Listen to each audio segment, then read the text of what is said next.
Is your smart TV cluttered with apps you no longer use, whether you're freeing up space or just cleaning up your home screen? Uninstalling apps is quick and easy. In this video, I'll walk you through the step-by-step process to remove unwanted apps from your Android TV.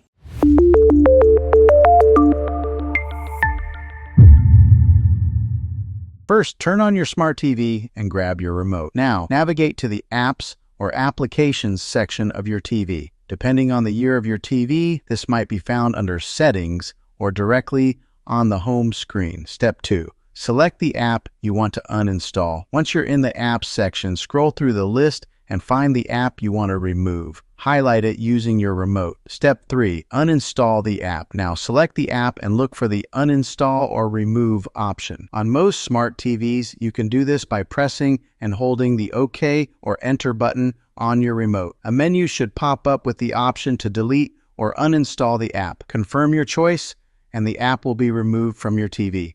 Step 4. Restart your TV for best performance. While not always necessary, I recommend restarting your smart TV after uninstalling apps. This helps clear any remaining data and keeps your system running smoothly. And that's it. You've successfully uninstalled apps from your smart TV. If this video helped you, be sure to hit that like button and subscribe for more tech tips and tutorials. If you have any questions, drop them in the comments below and I'll be happy to help. Thanks for watching and I'll see you in the next video.